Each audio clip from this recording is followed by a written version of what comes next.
System thinking is a management discipline that concerns an understanding of a system by examining the linkages and interactions between the components that comprise the entirety of that defined system.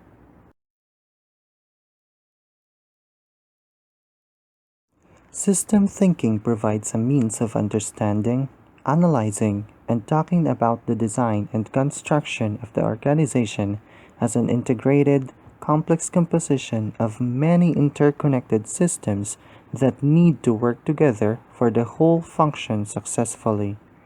System thinking involves more than drawing feedback loops or using the archetypes. It is about shifting how we think, communicate, and act. By bringing both the short and long-term dimensions into our conversation, asking different kinds of questions and making our assumptions visible, we are better able to tap into the intelligence and wisdom within our organizations and ultimately improve the quality of our decisions and performance.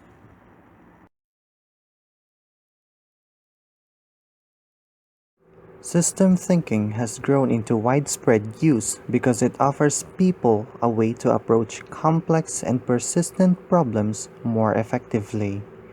By contrast, the sense of urgency in organizations to fix problems quickly has led people to take short-sighted actions that result in unintended, adverse, and sometimes devastating effects. It is not usual for people to acknowledge that they seem to be solving and resolving the same problems over and over again. System thinking helps the user to reinforce and balance the effects of a certain subject or topic which it tries to tap into.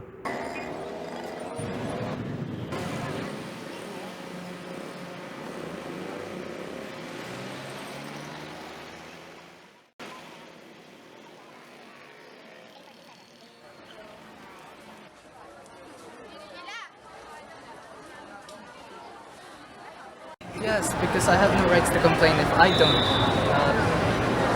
put it in the right trash. Minsan, oo. Pero syempre, aaminin ko rin, minsan, hindi. Hindi po kami nagkaharap.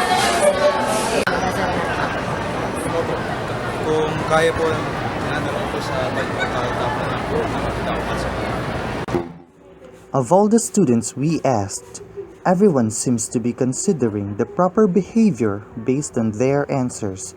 But is saying yes or no enough to prove that they don't litter? Or is it enough for us to be confident when it comes to the cleanliness of our university? Here are some proof of the wrongdoing that causes the garbage problem in BULSU.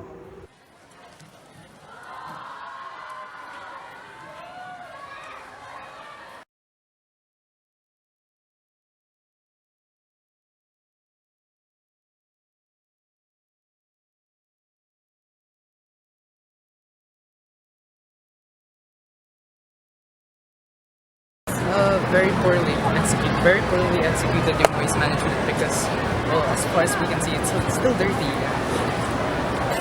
For me, yung waste management ng BULSU is, masasabi kong hindi siya ganun kaganda. Kasi as we can see naman, minsan makikita mo, sabi, nabubulok, tas di nabubulok. Pag magtatapon ka, makikita mo, nabubulok. May makikita kang mga bottles na nakalagay doon. So, tas madami ding mga nakatapon-tapon sa surrounding. So, para sa akin, hindi siya ganun kaganda.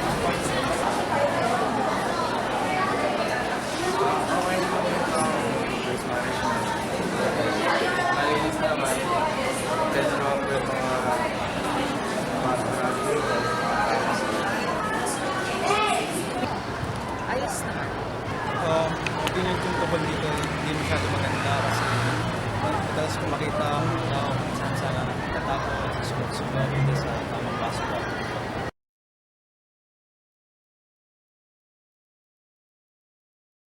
I rated 5. 8. 7. 6. It's not clean, it's not dirty, but it's in the right place. Meron man yung konting kulang. Mga ibang lugar na Kasi nga, sabi ko nga kanina, hindi siya ganun sinusunod ng mga estudyante. Marami na ang nakalagay sa mga trash cans, yung mga waste disposal, pero hindi pa rin nila nasusunod ng tama. Kasi madalas sa mga kakilala ko, sa mga nakikita ko, wala silang masyadong pakialam sa environment o sa kalinisan.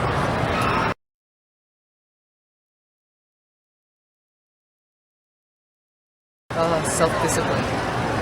Kailangan damihan yung trash cans kasi minsan kung nasa malayong lugar ka tapos wala ka nang makitang basurahan, then no choice ka na tatapon mo. Pero depende pa rin kasi sa estudyante. Kung yung estudyante talagang trained na magtatapon sa tamang tapon. Dagdagan po natin ng mga basurahan, buildings, utility,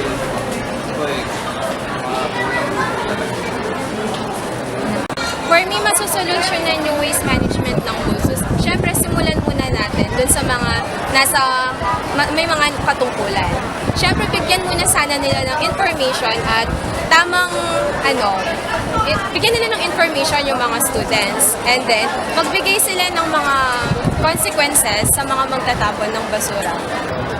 Isa sa mga pwede ay yung mga student government, bigyan na unti-unting one-on-one yung mga section. Tapos pwede din sabihin ng mga professor na linisin ang mga classroom bago umalis.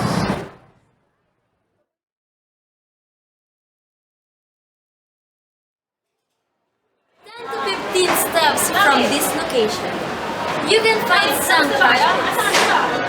And still, students are leaving their garbage here. Here is one of the worst evidences of the students' improper waste management. As you can see, there are garbages left in the table, such as paper cups, plastic bottles, and some papers, where they can easily just reach for the... Here in Federacy Hall, this kind of garbage bins are being located. And when you look inside, there's almost no garbage thrown. But when you look around the vicinity of this building, you can see several jars littered all over.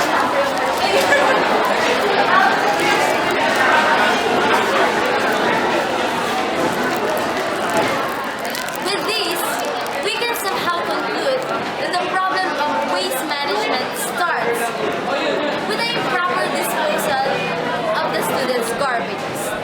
Not everyone are throwing their garbages. Fact. But when they do, they don't segregate. We tested 6 groups of people and asked them the difference between biodegradable and non-biodegradable. Do they know how to segregate? Can you differentiate biodegradable and non-biodegradable?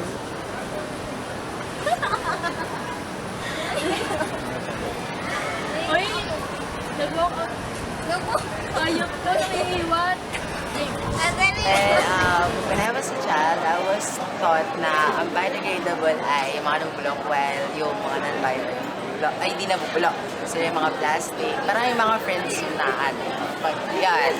Yung mga non-bio yun. Tapos yung mga bio, yung mga balat na saging, leaves, papers, yan.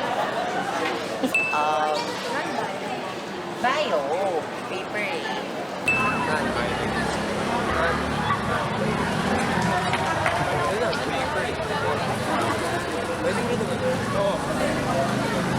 Alam mo yung alalala.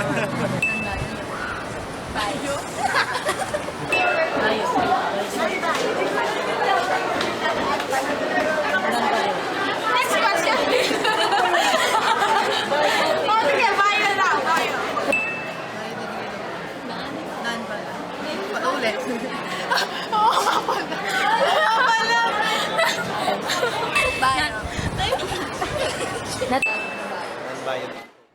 Paper cups, paper, and other food residuals are the main sources of the students' waste materials. Having them throw their garbages into the proper places might be possible. But is segregating them also doable now that in 6 out of 6 group of people that we asked have failed? Now that we saw evidences of the occurring problem inside the university, what about getting the side of the representatives from the administration and the student government? Do they have the same response and perception about the subject? Do they have the same understanding about the problem? How well do they know the problem?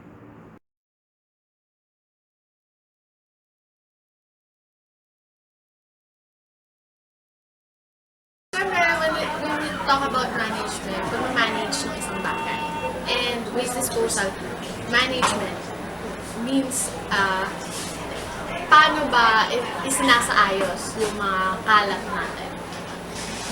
Una siguro umpisahan natin to sa waste. What is waste? Waste could be a solid one, a liquid, or a gas. These things which is devoid of their usage, ibig sabihin wala na silang gamit. Therefore, it is automatically discarded. Okay, waste disposal management. Ang sinasabi, we need to have a proper management.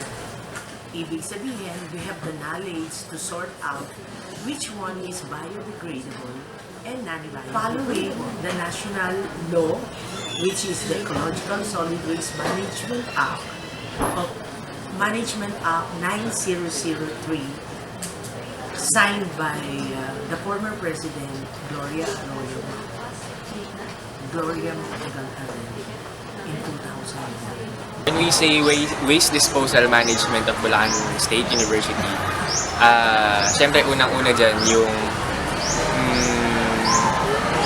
paggamit natin ng styro cups every Friday na ine-endorse o ginagamit ng mga mini stalls dito sa university.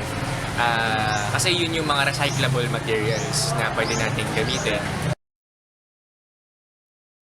Actually, the President has a 7-banner program under the Zero Waste Management. Zero waste doesn't mean zero, no? Ang sinasabi doon, according to the law 9003, you really have to come up with a program that will show and display, demonstrate your proper concern in managing our waste product.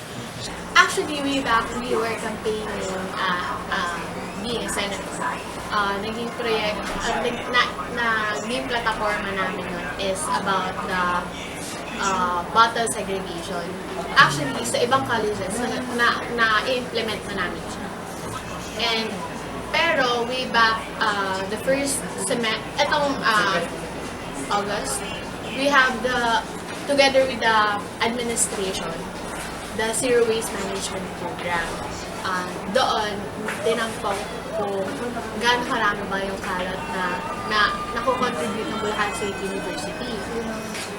Lumabas doon, gumagastos tayo ng malaking halaga para lang itapon yung kalat natin sa ibang lugar kasi before yung pinagtatapunan ng kalat natin is nagsara na because puno na siya.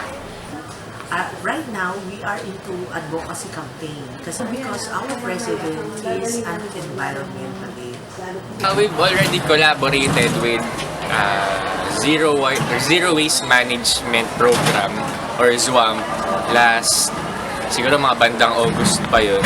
Tapos dyan na nag-pop out yung mga idea na magkaroon ng bike racks, na magkaroon ng ibang basurahan na pwedeng gawing mas parang attractive para sa mga estudyante para mag-shoot na lang sila dun ng mga basura nila. One of the projects that Bulacan State University created is the Shoot.Pet bottle.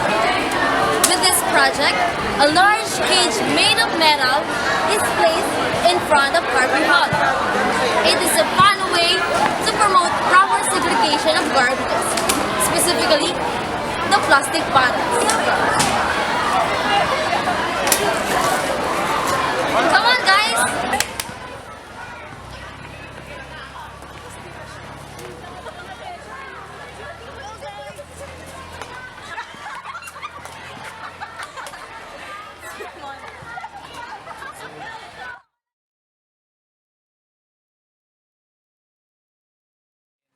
Additional to that is the collection of garbage disposals dito sa MRF natin na the what we call material recovery facility, kung saan nire-recover natin yung pwede pang i-recycle and then dinidispose na natin yung mga pwedeng i-dispose na waste.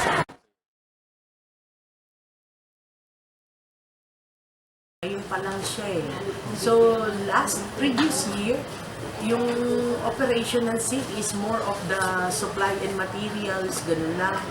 So, wala talagang total budget na makakapagsabi na mapapangasiwa ang maigi yung ating basura.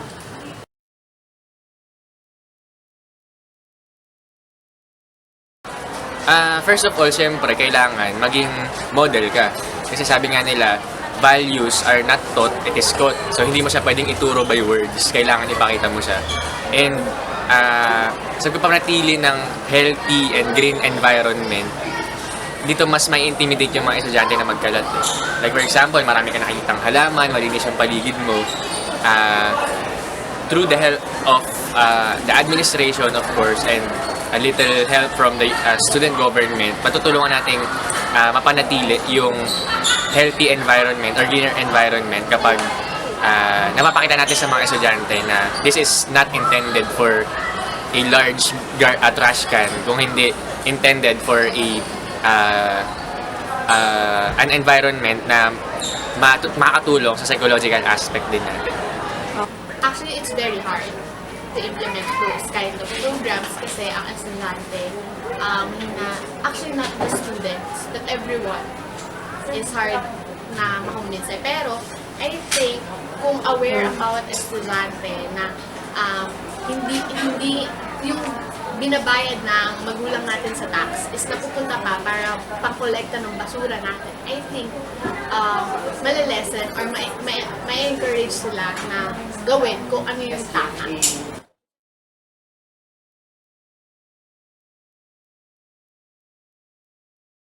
Unang-una, discipline. Discipline talaga. Kasi ikaw, kumain ka ng chewing gum, bigay mo muna sa bulsa mo, pag nakita ka ng basura at saka may tapon. Or pagkakain ng chewing gum, balik mo ulit dun sa lalagyan, tapos saka may tapon. Or sa bote, huwag mo iwan kung saan mo lang sa tingin mo puno ng kalat. Kasi ang nangyayari, for example, may tumpok ng kalat dito. Dahil nakita mo may tumpok ng kalat, dito mo na rin tatapon yung kalat mo. So, huwag mo nang dagdagan. Kalat na yun eh. So, siguro, mga simpleng bagay na disiplina sa sarili. Siyempre mag-umpisa yan sa mga kaklase mo. Sila yung araw-araw natin kasama. Parang pag nakakita tayo ng isang estudyante o kaklase natin, particularly na naglaglag lang ng isang kalat sa tabi, so yung isang tap mo lang sa kanya, marirealize na niya na hindi dapat gawin yung isang bagay na yun dahil alam natin that we are in an academic institution and hindi lang yung knowledge yung ibinibigay sa atin kung hindi yung values na para din sa ikagaganda ng environment natin. And of course, tinatawag na integrity na kahit walang nakakakita sa'yo, ginagawa mo kung ano yun. We need to have an aggressive campaign, no? So each citizen of the campus should be aware of the proper pero di ba ano naman yan, common sense mo talaga yan. If you really care about your environment, hindi ka magkaroon ng indiscretion. Kumain ka na lahat eh. If you don't enjoy having an eco bag, no? Dapat ibulsa mo na lang ang basura. And then, dapat with strong support din in terms of budget. Yes, there is. Of course, it is inevitable. Hindi siya may iwasan. Definitely. Because of lack of discipline. Hindi lang naman estudyante nagko-contribute ng kalat, but everyone works in Bulacan State University nagko-contribute ng kalat. In relevance with the thoughts from the students, the administration, and the student government, we can therefore conclude that waste disposal management fixes the garbage problem BULSU has. Yes, it is inevitable. But how come are we not drowning in our own wastes yet? Have you ever wondered who collects the trash in the university? and where they're bringing them? Here are some janitorial staff doing their jobs on a daily basis. Unsegregated wastes will be packed in a large plastic bag and will then be loaded in a pushcart.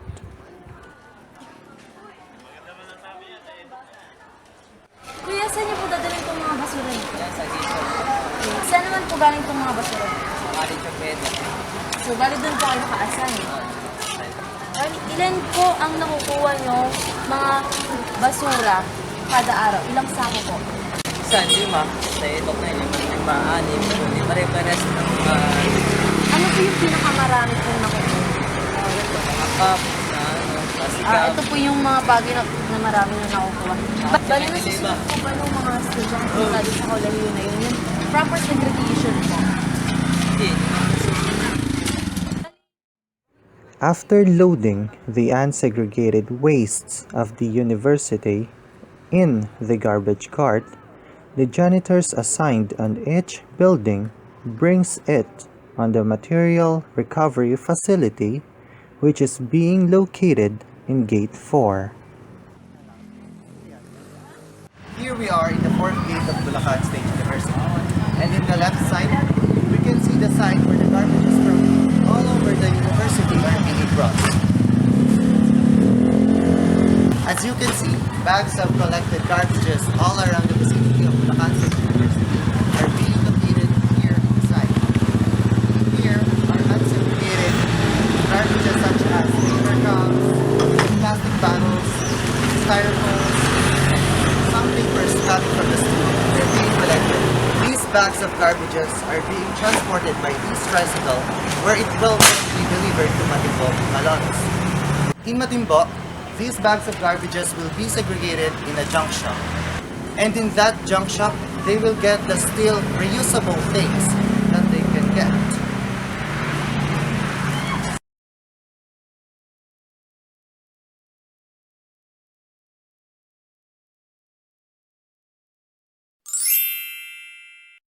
The garbage problem in Bulacan State University is correlated and caused by the improper waste management behavior of the students and employees residing in the university.